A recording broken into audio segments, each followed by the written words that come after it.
Hola chicos, buenos días. Hola, ¿me escuchan chicos? Buenos días, doctora. Sí, se le escucha. ¿Qué tal? Buenos días, doctora. Son cuatro, son más, ¿no? No ingresan el resto todavía, ¿no? Carlos López, Henry Montesa, Mires Erika y Ortiz Mundaca Daniel, ¿no? Sí, doctora, somos 12. Algunos de mis compañeros ya están ingresando. Bueno, bueno, vamos a ir ya empezando con la charla. El día de hoy vamos a hablar sobre neoplasias de piel.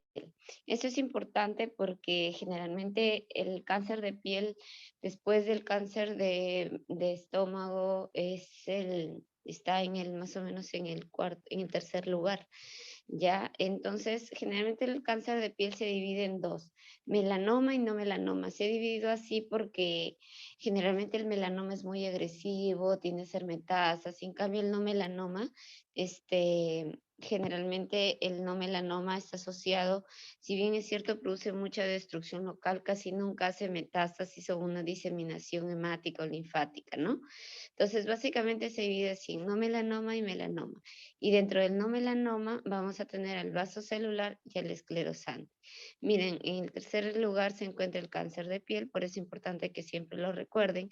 Y el carcinoma vasocelular, como su mismo nombre lo dice, se va a producir o se va a originar de las células basales, de los queratinocitos basales, ¿correcto? De la capa basal de la epidermis. Se va a dar más frecuente en varones que en mujeres, ¿no? Y su mortalidad, como les decía, es rara. ¿Qué factores de riesgo puede tener una persona para desarrollar un vaso celular? Se llama también carcinoma vasocelular, algunos también, alguna literatura, epitelioma de células basaloides también le llaman, ¿no? O epitelioma vasocelular, pero es el mismo carcinoma vasocelular. Hay factores de riesgo intrínsecos y extrínsecos, ¿no? Intrínsecos, pues el de la persona en sí, que ya sea predispuesta genéticamente, hay algunas alteraciones del gen PATH o del gen supresor 53, que es lo que hace predisponente al paciente a desarrollar estas neoplasias, pero también es importante considerar la edad y el grado de exposición al sol. O sea, mientras más edad y más antecedente de exposición al sol acumulada haya tenido, hay más riesgo de desarrollar esto. Entonces, algunos mencionan también la exposición a sustancias químicas como arsénico, ¿no? El vaso celular, estas células tumorales del vaso celular tienen la característica de liberar una sustancia como el factor de crecimiento derivado de plaquetas que es va a tener afinidad por ciertos receptores de esta sustancia. Por tanto, eso hace que la neoplasia sea muy estroma dependiente. Por eso es que así se vayan las células a otro lado, no se implantan, solamente van a estar en el lugar donde donde se está dándose, donde empezó la lesión, ¿no? Y además liberan colagenasas, elastasas, que son las responsables de la destrucción del tejido. Existen múltiples formas clínicas, una de ellas tenemos la nodular, en la cual se evidencia, pues como ven ahí es una paciente mayor, la localización es en la cara, que es una zona fotoexpuesta, y vemos una lesión papular en el dorso de la nariz. Cuando nos acercamos más, vemos que es una lesión papular medio color piel, brillante, nacarada, con unos puntitos negritos en el centro o los nidos grises, ¿no? Ese es otro tipo, bueno, el mismo tipo nodular, pero una persona de un fototipo más claro. Vemos, ¿no? La pápula, ese colorcito brillante, ese color brillante se debe al acúmulo de mucina, de material mixoide, y algunos vasos sanguíneos de telangiectasias en su superficie. Acá también tenemos otras lesiones similares en la zona del labio, en la zona de la cara, ¿no? Y acá tenemos el carcinoma vasocelular pigmentado. El pigmentado también es una placa de bordes pigmentados, un centro atrófico que tiende a la ulceración, ¿no? Y si ustedes se dan cuenta acá, está ya retrayendo el párpado inferior, ¿no? Del ojo. Entonces, en este caso, pues está produciendo una destrucción local. Miren ustedes, esta paciente ya tiene como 20 años de evolución de la lesión, a veces por descuido del paciente, los hijos, entonces lo dejan crecer y bueno, si lo dejan, sí va a crecer, ¿no? Y lo que es más complicado es que crece y produce lesiones destructivas locales y puede llegar a comprometer ojos, incluso ha llegado, digamos, ha llegado en la totalidad a veces de pacientes comprometiendo los dos ojos, sin ojos nada más, o sea, es muy destructivo localmente si no se hace un tratamiento a tiempo. Esa es otra forma clínica que es el ulcerado, es decir, cuando el nodular crece mucho, en el centro se ulcera y hay un borde elevado. También hay otro que es el superficial, que no hace mucha ulceración, pero se extiende como una plaquita fina, ¿no? Acá vemos en el centro está erosionadito, pero es una plaquita que crece en extensión. El morfeiforme, aquí hay que tener cuidado porque el morfeiforme, si ustedes se dan cuenta, no hay una lesión elevada, pero si ustedes ven la nariz, y se palpa sobre todo, hay un cambio en la consistencia, en la estructura, y eso hace de que sea pues digamos algo endurecido como una cicatriz y ese es de alto riesgo. Ven ustedes cuando le han hecho la resección, casi toda la nariz se han llevado. Acá otro que parece una cicatriz, sin embargo, es un morfeiforme. El fibroepitelial, que es una lesión papular exofítica en la zona de la axila, como ustedes pueden ver. Y por ejemplo, si bien lo que hemos visto en todas las imágenes es en zonas fotoexpuestas, ¿no? Cara, nariz, oreja, pero también se puede dar en zonas no fotoexpuestas, un poco más raro, pero sí, como acá en la zona del ombligo. Miren, este es un gráfico importante donde nos permite ver de que el vaso celular es como un iceberg. Ustedes lo pueden ver encima, pero hacia la profundidad crece como en deditos digitiformes y algunos deditos más profundos que otros. Entonces, ese tipo de crecimiento también va a ser dependiendo del tipo histológico, ¿no? Por ejemplo, ustedes ven que los de más alto riesgo, los que más tienen a hacer metástasis, perdón, más recurrencia es aquellos que son de tipo micronodular, infiltrativos, molfeiformes, y por tanto en este caso es importante hacer una cirugía especializada de MOS que ya hablaremos. A la histopatología vamos a ver esas células de un núcleo basofílico que van a estar como ordenadas en empalizada, ¿no? Y al dermatoscopio vamos a observar la presencia de una lesión papular, como ven ustedes.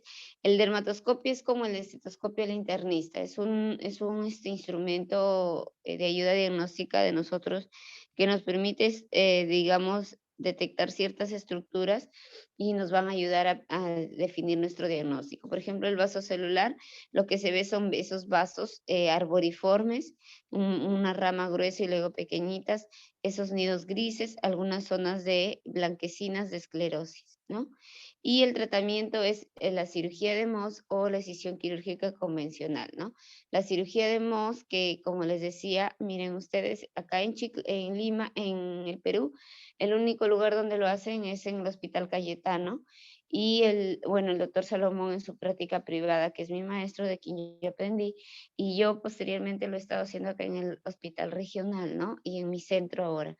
Entonces, vemos acá en la cirugía de Mohs, uno delimita el borde de la lesión, luego hace un borde quirúrgico de aprox 4 milímetros, sacamos la lesión y en ese momento teñimos los bordes, tenemos una gráfica donde nos orientamos y luego esa muestra la llevamos a patología, la procesamos mediante un criostato, que es un aparatito como un frigider que congela la muestra a menos 30 grados y luego eso hace que la podamos cortar.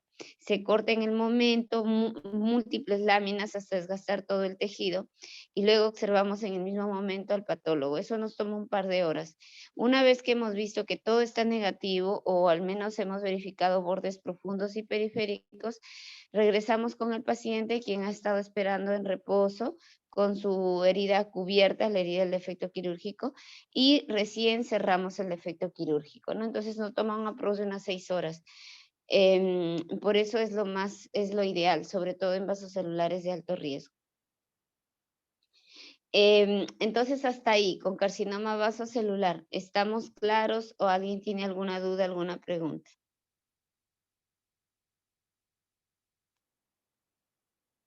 ¿Todo claro hasta ahí, chicos?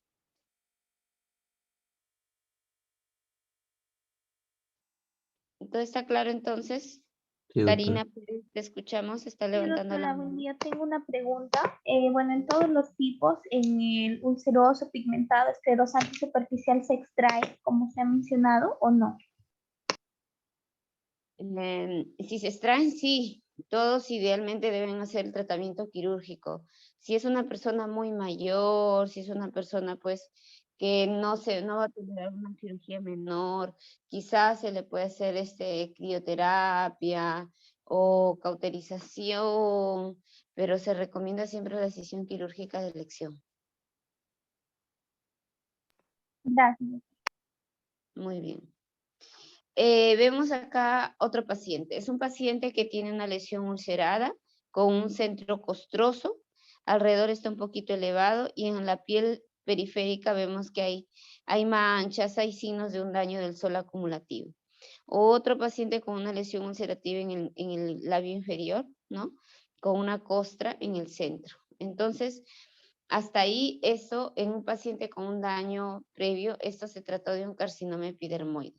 El carcinoma epidermoide, recuerden que es el otro tipo dentro de los no melanomas, que también deriva de los queratinocitos, pero no necesariamente del estrato basal, deriva de otras capas del epidermis, y a diferencia del vasto celular, este sí tiene una capacidad, aparte de infiltrativa, destructiva local, sí tiende a hacer metástasis a distancia, sobre todo regional, ganglionar y pulmonar, ¿no? Entonces, ¿qué factores de riesgo? Los factores de riesgo, juntos con el del vaso celular, se comparten los mismos, pero aquí se agregan otros. Por ejemplo, ¿cuáles otros? Procesos inflamatorios crónicos pueden debutar finalmente en un epidermoide. Por ejemplo, la infección por BPH, ¿correcto?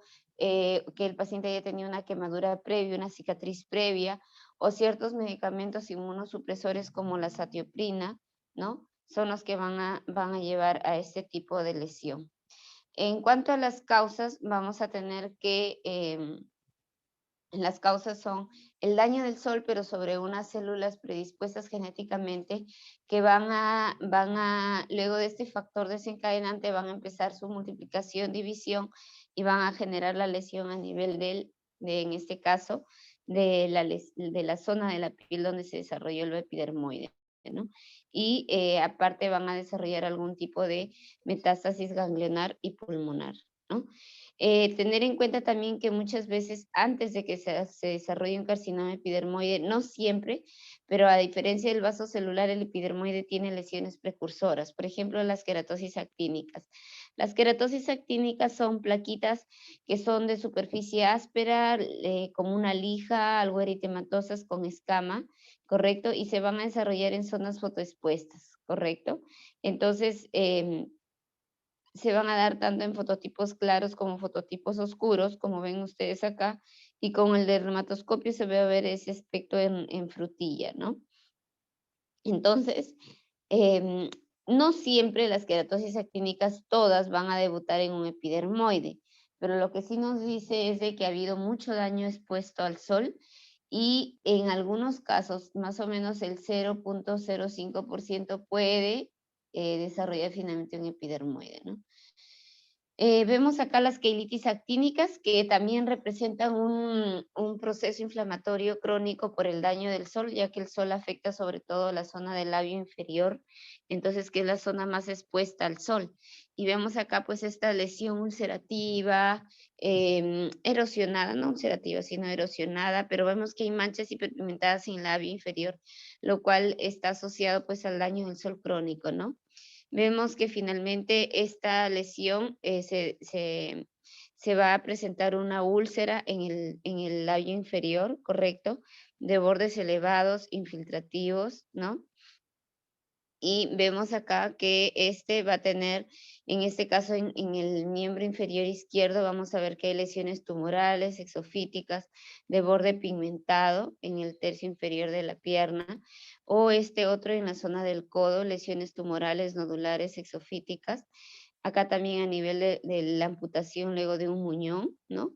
Y acá en las zonas de la cara, que son zonas fotoexpuestas, donde podemos ver pues que los procesos inflamatorios crónicos, por ejemplo, acá en ese paciente que tuvo una quemadura previa, una cicatriz, luego desarrolló un epidermoide, y en la zona del glande también, ¿no? Entonces, si se dan cuenta, siempre que haya habido un proceso inflamatorio crónico previo, puede desarrollar finalmente un epidermoide, el cual no aplica para el vaso celular.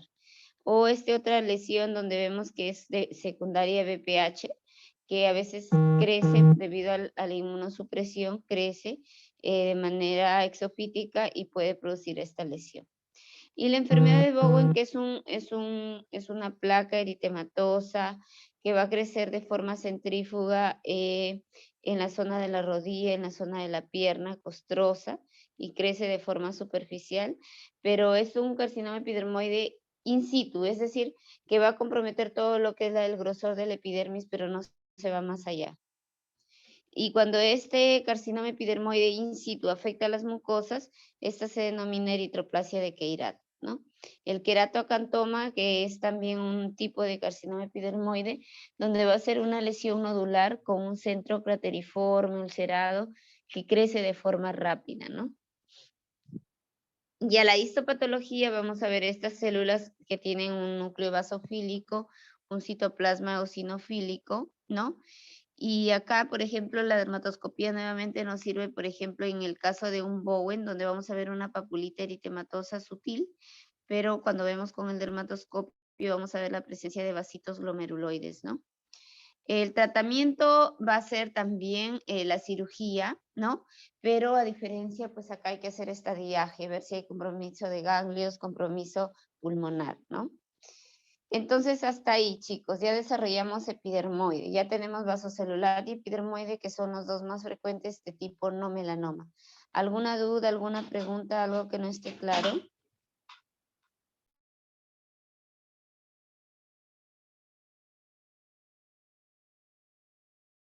¿Todo claro hasta ahora?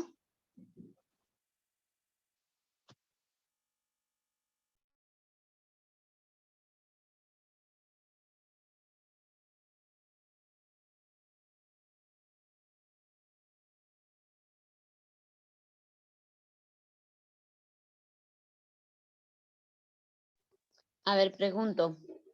Henry Montesa, ¿qué tipo de vasos celulares recuerdas de lo que hemos visto en la clase? Doctora, ¿me escucha? Sí, te escucho.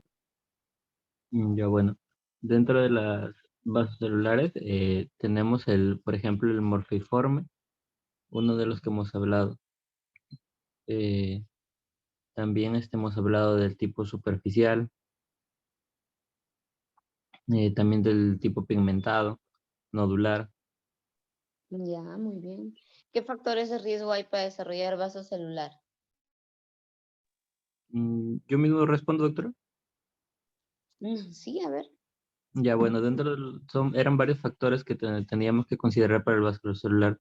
Dentro de ello, Ujú. por ejemplo, era el factor inmune, ¿no?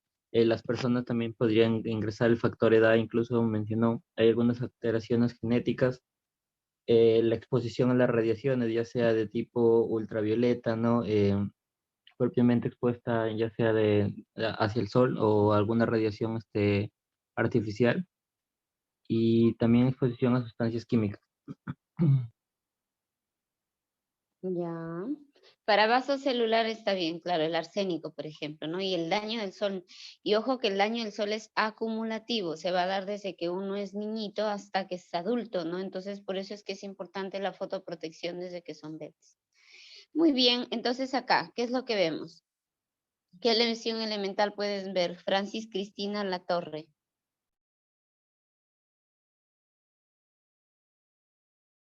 Doctora, buenos días. Me llamo, creo. Sí, ¿qué tipo de Hola, lesión puedes doctora. describir? ¿Qué lesión? ¿Cómo describes lo que vemos ahí en la fotografía? Ah, ya, sería una mácula hiperpigmentada, si es que no Ujú. me equivoco. ¿Qué más? Sí, una mácula hiperpigmentada y Eh, También en la parte, en uno de los bordes de esta mácula, observo como una lesión descamativa, pareciera. ¿Qué más? Eso de coloración, bueno, hiperpigmentado, no de coloración, marrón con también bordes irregulares.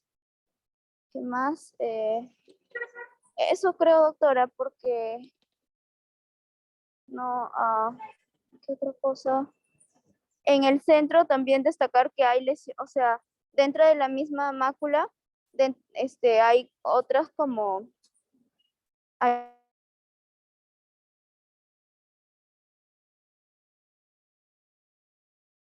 Ay, doctora, ¿sí me escucha? He estado hablando sin el micro, perdón.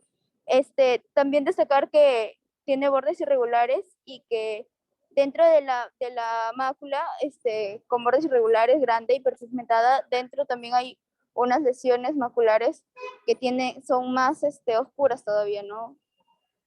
2 lesiones. No sé si esté bien así. Sí, está bien, ¿no?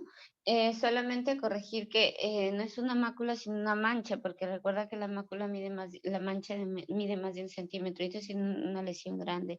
Es una mancha Ya, doctora, gracias. hiperpigmentada, correcto, es hiperpigmentada, que en el centro está más pigmentado que en la periferia. Los bordes son un poquito irregulares y están localizados sobre todo en la zona de la cara, que es una zona fotoexpuesta. Acá tenemos otra lesión similar, una mancha hiperpigmentada de color heterogéneo. Si hacemos una cruz sobre la lesión, vamos a ver que es asimétrica, los bordes son algo irregulares, ¿no? Y acá también vemos otra mancha de color hiperpigmentado, de bordes, algunas zonas marrones, otras zonas oscuras, los bordes son irregulares, ¿no? Y acá también en la zona del talón. Acá vemos muy aparte de la mancha que se ve oscura, vemos también hay algunas zonas de ulceración, algunas lesiones nodulares pigmentadas periféricas, ¿no? Y acá vemos en la zona de la uña también, que hay una pérdida de la uña, hay una lesión papular pigmentada en el dedo que está al costado. Acá tenemos en el primer dedo del pie también una lesión ulcerativa de color pigmentado, ¿no? Entonces, que inicialmente pues el paciente pensaba que era un hongo, ¿no? O que se le había metido una espina y eso, así a veces los pacientes mencionan, pero cuando uno observa tiene que ver bien, revisar bien, mirar.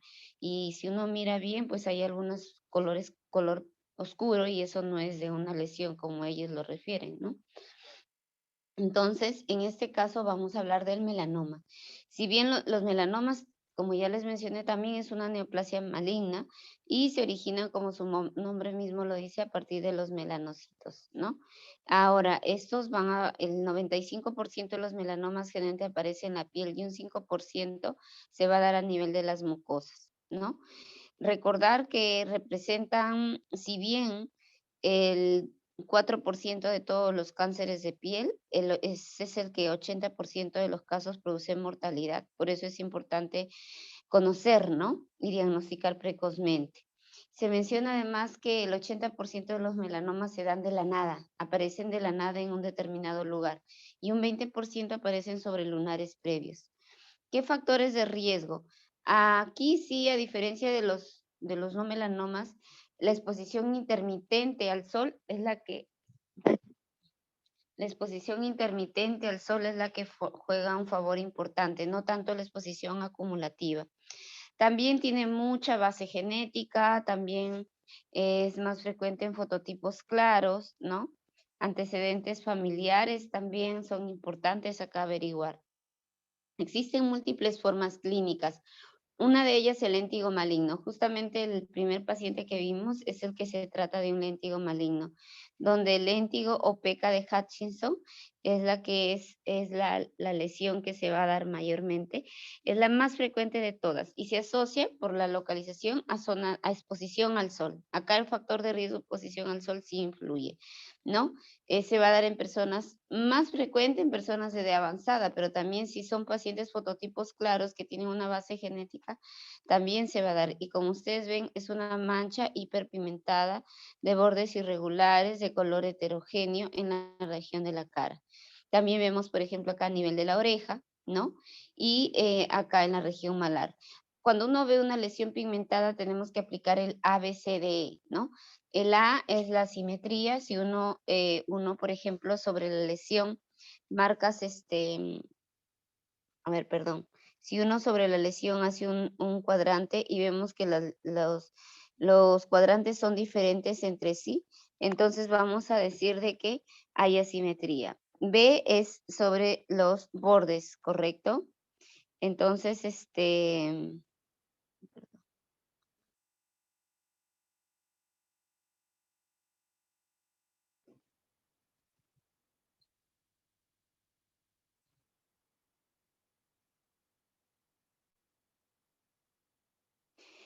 otros son los bordes, ¿no? Si los bordes son irregulares, también es una característica que suma para sospechar de malignidad. Otros son el diámetro, un diámetro mayor de 6 milímetros o de la cabecita del borrador de un lápiz también. Otro es la evolución. Si el paciente me dice que era todo un solo color y ahora cambió, eso también es un parámetro a tener en cuenta. Entonces, ese es con el léntigo maligno melanoma. Luego hay otro tipo de melanoma, que es el melanoma de extensión superficial. Este melanoma de extensión superficial se va a dar en el 70% de los casos, ¿correcto? Digamos que es el más frecuente, ¿ya? Y la edad en personas más jóvenes.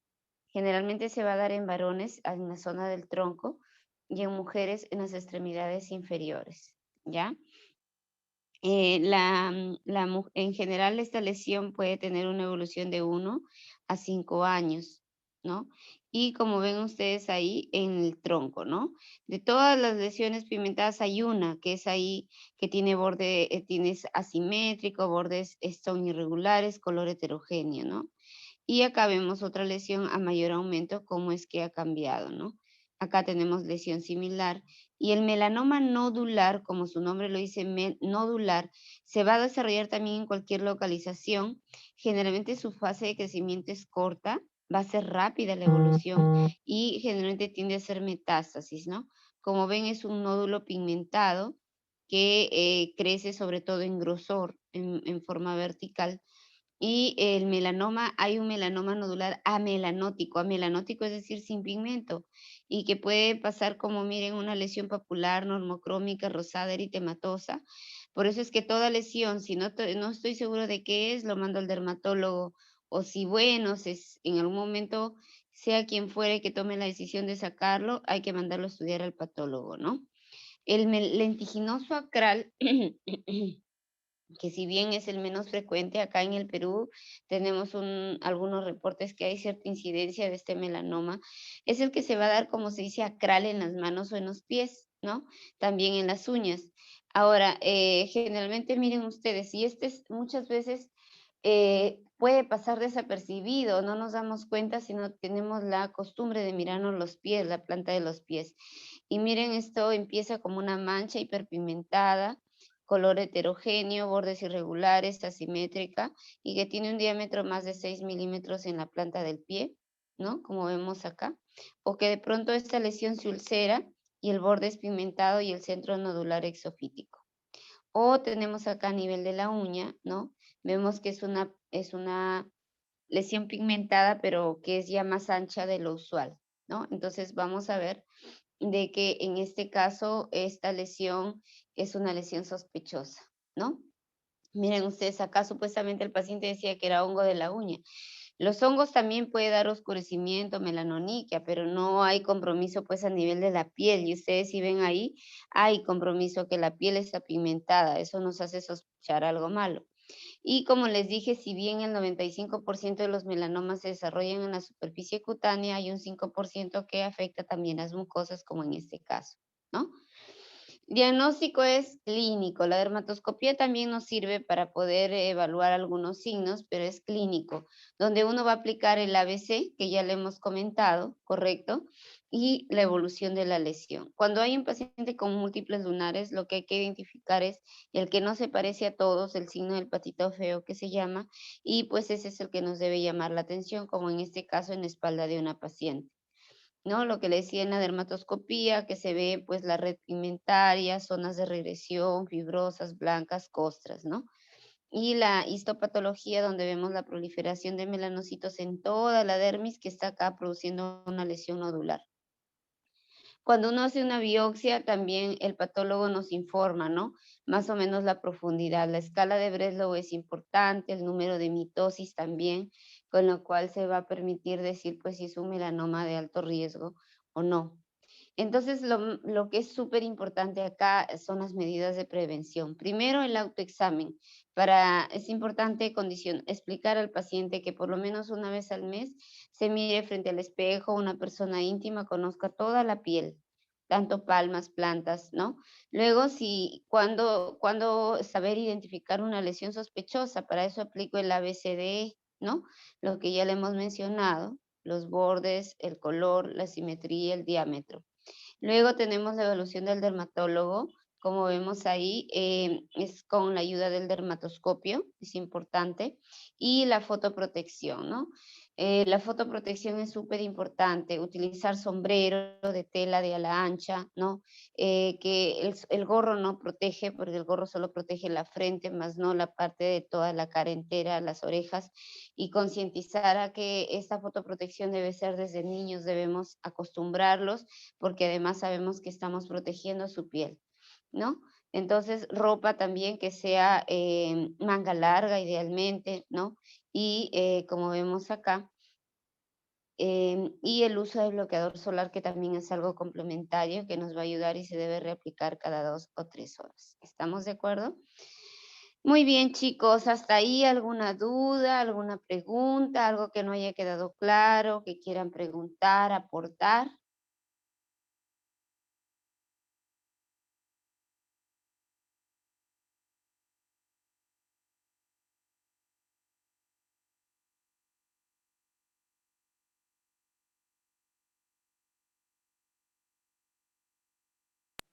Doctora, yo tengo una pregunta, es en relación al melanoma de predominio superficial con el carcinoma epidermoide, ¿no? Que son esas manchas hiperpigmentadas, también de bordes irregulares. ¿Cómo las podríamos diferenciar?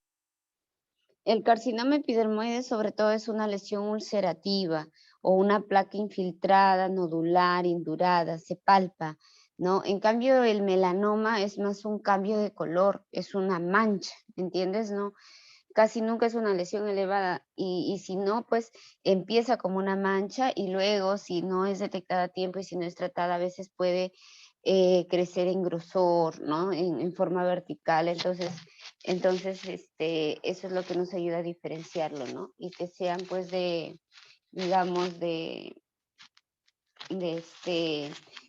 es color pigmentado también, el pigmento también es algo que va a favor de melanoma, ¿estamos de acuerdo? Gracias, doctora. Y la última pregunta de mi parte es, ¿cómo diferenciaría un dermatofibroma de un melanoma nodular? Los dermatofibromas son lesiones benignas, son lesiones papulares que tienen un color oscurito, sí, marrón, pero también hay un método. Uno, el dermatoscopio nos va a ayudar ahí. Vamos a observar con el dermatoscopio. El dermatofibroma tiene una red pigmentada también superficial, pero es más fina, más tenue. Y si uno presiona, a veces se llama el signo del hoyuelo, que consiste en que la zona donde está el dermatofibroma se hunde, se deprime, ¿no? Entonces, esos podrían ser parámetros que se tengan en cuenta para poder yo distinguir, ¿no? Quiero ver si le puedo compartir, pero...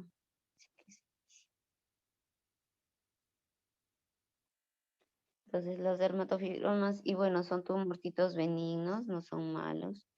Y a ver, vamos a intentar.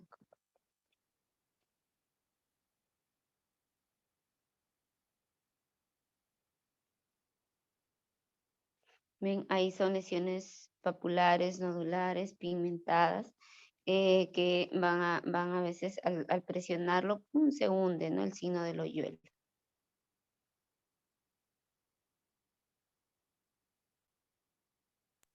Claro, eso clínicamente. Ya, gracias, doctora. Muy bien.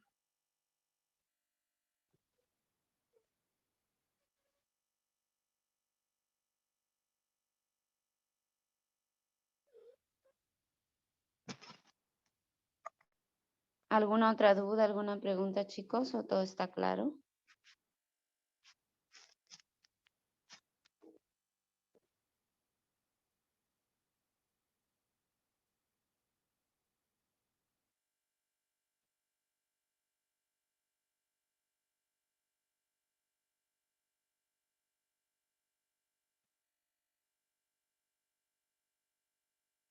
Por mi parte, todo claro, doctor.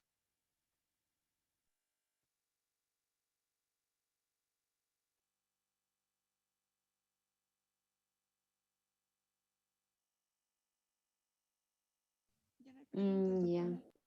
Entonces, bien, si todo está claro, les voy a pasar los casos clínicos para desarrollarlos en la noche en la clase práctica. ¿Estamos de acuerdo? Sí, doctora.